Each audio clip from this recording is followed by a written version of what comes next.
Indonesia, sebuah negeri yang kaya akan sumber daya alam, kaya akan budaya, dan tentu saja, kaya akan sumber daya manusia. Populasi kita besar, bonus demografi ada di depan mata, sebuah pertanyaan besar menggantung di udara. Mengapa kita kehabisan stok inovator? Mengapa nama-nama besar teknologi dan sains jarang datang dari kita? Ini sebuah ironi yang menyakitkan. Kita punya segalanya, tapi terasa ada yang hilang. Kepingan puzzle krusial, kemampuan untuk menciptakan, bukan sekadar mengikuti. Lihat data Global Innovation Index. Posisi Indonesia tertinggal dari tetangga. Kita bangga dengan ekonomi digital yang tumbuh pesat, unicorn, decacorn. Tapi berapa yang benar-benar penemuan fundamental? Berapa yang hasil R&D mendalam, bukan adaptasi model bisnis dari luar negeri? Mari kita masuk ke jantung persoalan, ruang kelas. Selama puluhan tahun, sistem pendidikan seolah dirancang untuk satu tujuan utama, mencetak murid yang seragam. Kurikulum yang padat dijejali materi yang seolah tak ada habisnya, memaksa guru untuk mengejar target. Apa targetnya? Menyelesaikan materi, memastikan siswa lulus ujian. Dalam proses ini, metode pengajaran yang paling efisien, paling mudah diukur, adalah metode satu arah. Guru menerangkan, murid mencatat. Guru memberi soal, murid menjawab sesuai buku teks. Ruang untuk bertanya, berdebat, apalagi mempertanyakan, menjadi sangat sempit. Pendidikan kita terobsesi pada jawaban yang benar. Hanya ada satu jawaban benar yang tertera di kunci jawaban. Siswa yang kreatif, yang mencoba mencari jalan lain, yang berpikir di luar kotak, seringkali dianggap salah. Mereka tidak sesuai dengan skema penilaian. Akibatnya, sejak dini anak-anak kita belajar bahwa menjadi berbeda itu berisiko. Menjadi kreatif itu melelahkan dan seringkali tidak dihargai. Lebih aman menjadi penghafal yang baik, lebih mudah mengikuti alur yang sudah ada. Sistem ini secara perlahan tapi pasti membunuh rasa ingin tahu, memadamkan api imajinasi yang seharusnya menyala terang di usia muda. Ujian nasional, yang meski formatnya telah berubah, warisannya masih terasa kental. Izinkan saya memperkenalkan Anda pada Adi, tentu saja bukan nama sebenarnya. Seorang siswa SMA di sebuah kota kecil di Jawa Tengah.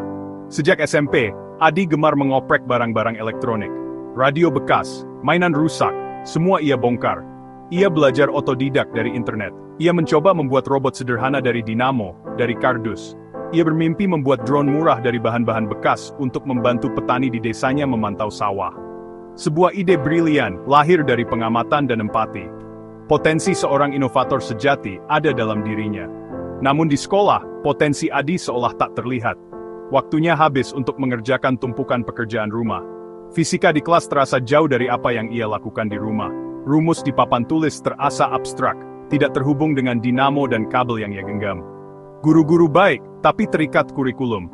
Mereka harus memastikan Adi hafal rumus hukum Ohm, bukan mendorongnya bereksperimen dengan rangkaian buatannya sendiri. Nilai Adi biasa-biasa saja. Ia kesulitan menghafal nama-nama Latin tumbuhan, atau tanggal-tanggal sejarah. Puncaknya, ia ajukan ide drone untuk lomba karya ilmiah. Proposalnya ditolak, terlalu rumit, tidak sesuai tema, tidak akan selesai tepat waktu. Pembimbing menyarankan ide yang lebih aman, seperti membuat pupuk kompos dari sampah organik, topik yang sudah ribuan kali diangkat. Adi kecewa, semangatnya padam. Ia merasa idenya tidak dihargai. Dunia pencipta tak punya tempat di sekolahnya. Sekolah yang seharusnya memupuk, malah memangkas. Kisah Adi bukan anomali. Ada ribuan, bahkan jutaan Adi. Anak-anak dengan rasa ingin tahu besar, dengan ide-ide cemerlang, dipaksa masuk kotak sistem pendidikan. Mereka belajar menyembunyikan ide, memprioritaskan nilai di atas penemuan, mematikan sebagian dari diri mereka, kreativitas. Inilah tragedi sesungguhnya. Mari kita sejenak menengok keluar.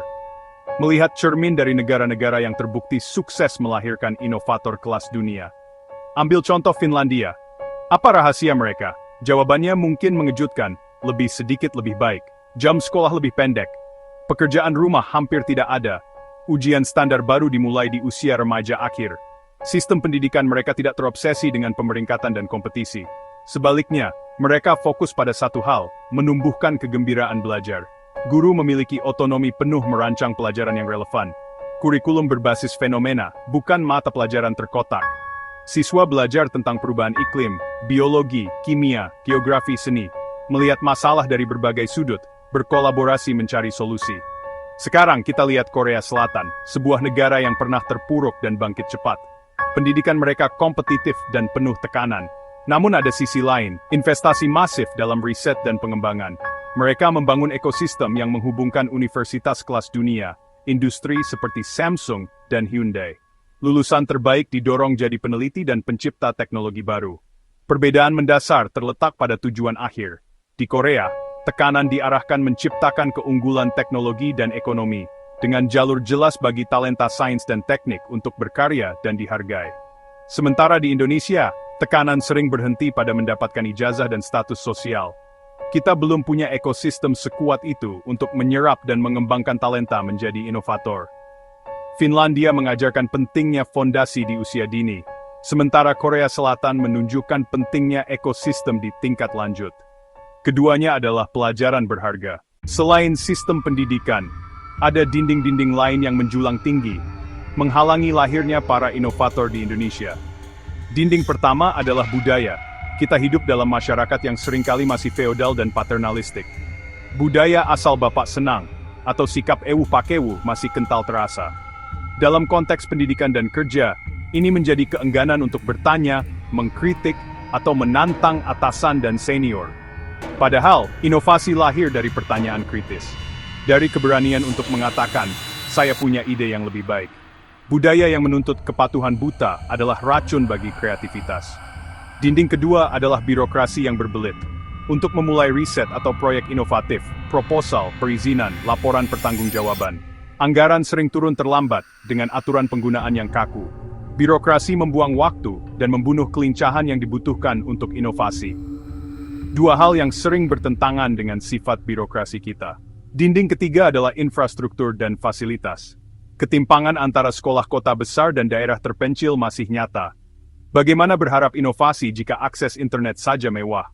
Laboratorium usang, peralatan tak memadai, tanpa akses pengetahuan terbaru. Terakhir, dinding yang tak terlihat, kurangnya kolaborasi industri dan akademisi. Kampus sibuk teori dan publikasi. Industri fokus profit jangka pendek. Keduanya jarang bertemu, riset tak menjawab kebutuhan nyata. Industri lebih memilih impor ketimbang investasi riset jangka panjang. Jembatan ide ke dunia nyata masih rapuh. Masalah kita fundamental. Kita mendidik anak-anak kita untuk menjadi pencari kerja, bukan pencipta kerja. Fokus kita adalah output, nilai, ijazah, bukan outcome, kemampuan berpikir, berkarya. Kurikulum kita terlalu gemuk dan kaku. Guru tidak diberi ruang untuk berkreasi. Mereka mirip operator kurikulum. Selama paradigma ini tidak diubah, kita hanya akan berputar-putar di masalah yang sama. Kami kesulitan mencari kandidat dengan problem solving yang kuat. Secara teknis banyak yang pintar. Mereka menguasai coding, teori-teori dasar. Tapi saat dihadapkan pada masalah baru, banyak yang bingung. Mereka menunggu instruksi. Mereka takut membuat kesalahan. Menciptakan inovasi itu mahal dan berisiko. Di negara maju, insentif pajak, dana hibah pemerintah yang mudah diakses, budaya visi yang berani investasi awal. Di sini, birokrasi rumit, investor pilih bisnis yang sudah terbukti. Program pemerintah ada, tapi eksekusinya sering meleset. Dari semua suara ini, benang merah terlihat. Masalah minimnya inovator bukan tunggal. Ini penyakit kompleks dengan banyak penyebab. Paradigma pendidikan usang, budaya yang menghambat kekritisan, ekosistem riset dan bisnis yang belum mendukung. Para ahli sepakat, menambal sulam tak cukup. Kita butuh perombakan berani dan fundamental. Perubahan cara pandang tentang pendidikan dan tujuan bangsa. Pertanyaannya, apakah kita punya kemauan politik untuk melakukannya? Berbicara masalah saja tidak cukup. Kita butuh solusi. Solusi yang konkret, terukur, bisa dieksekusi. Pertama, mari bicara kurikulum. Kurikulum harus dirampingkan secara drastis. Buang materi yang tidak esensial, yang hanya menambah beban hafalan. Ganti dengan pendekatan berbasis proyek, project-based learning, dan problem-based learning. Biarkan siswa sejak sekolah dasar mengerjakan proyek nyata. Contoh, membuat sistem penyaringan air sederhana untuk lingkungan mereka. Sains, matematika, sosial, seni, terintegrasi dalam satu proyek. Kedua, revolusi pelatihan guru. Guru adalah ujung tombak perubahan. Hentikan pelatihan seremonial yang hanya mengejar sertifikat. Ganti dengan pelatihan intensif berkelanjutan, fokus pada metode pengajaran inovatif. Berikan otonomi dan kepercayaan. Hargai guru yang berani bereksperimen. Jadikan profesi guru terhormat dan didambakan. Kesejahteraan penting, pengembangan kapasitas lebih krusial. Ketiga, ubah sistem penilaian. Hentikan obsesi nilai dan ranking. Penilaian harus lebih holistik. portofolio karya, penilaian proyek, observasi kolaborasi dan komunikasi. Kurangi bobot ujian akhir. Ukur pemahaman, bukan hafalan. Mengubah penilaian, mengubah cara belajar dan mengajar. Ini tuas pengungkit budaya kelas. Keempat, sediakan ruang untuk kegagalan. Inovasi tidak lahir dari jalan lurus. Ia lahir dari ratusan percobaan dan kegagalan. Sekolah harus jadi laboratorium aman untuk salah. Ide gila dihargai lebih dari nilai 100 hasil mencontek. Proyek siswa tak harus selalu sukses. Mengidentifikasi masalah, merancang solusi, bekerja dalam tim, belajar dari kegagalan.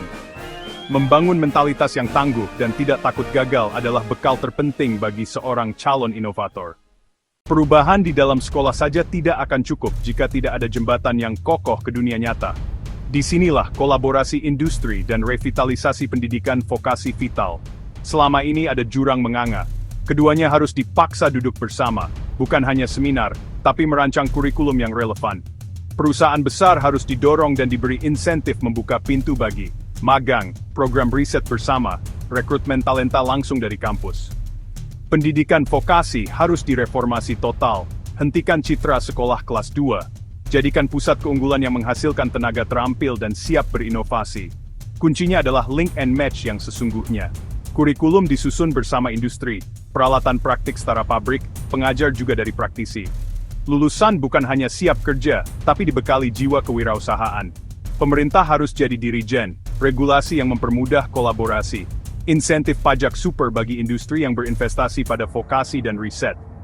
Birokrasi dana riset disederhanakan agar anggaran cepat dan fleksibel. Program seperti matching fund dan kedai reka, langkah awal yang baik, perlu diperluas dan dipermudah. Melihat semua tantangan ini, mudah untuk merasa pesimis. Dindingnya terasa begitu tinggi, masalahnya begitu kompleks. Namun, pesimisme tidak akan membawa kita kemana-mana. Sejarah bangsa ini adalah sejarah tentang mengatasi kemustahilan. Kini, kita harus memenangkan perlombaan inovasi global. Ini keharusan. Harapan masih ada, terletak pada kemauan kita berubah. Visi generasi emas 2045 tidak akan tercapai dengan sendirinya. Ia harus diperjuangkan. Perjuangan ini bukan tugas pemerintah saja, ini panggilan aksi untuk kita semua. Guru, sisihkan 15 menit tiap minggu untuk tanya jawab bebas. Beri tugas proyek kecil. Orang tua, berhenti menuntut ranking 1. Puji saat bertanya, mencoba hal baru, bahkan saat gagal. Pelaku industri, bukalah pintu perusahaan Anda untuk magang bermakna. Undang dosen berdiskusi masalah nyata. Mahasiswa dan siswa, jangan takut bertanya, jangan takut berbeda. Baca di luar kurikulum, ikuti kursus online, bangun proyek sendiri. Jangan menunggu disuapi. Jadilah pembelajar proaktif. Suarakan ide-ide Anda. Langkah pertama adalah yang terberat. Mengakui sistem kita tidak baik-baik saja dan berani merombak yang usang. Hari ini, 22 September 2025, jadikan titik awal. Membangun generasi inovator adalah maraton, bukan sprint. Tapi setiap maraton dimulai dengan satu langkah.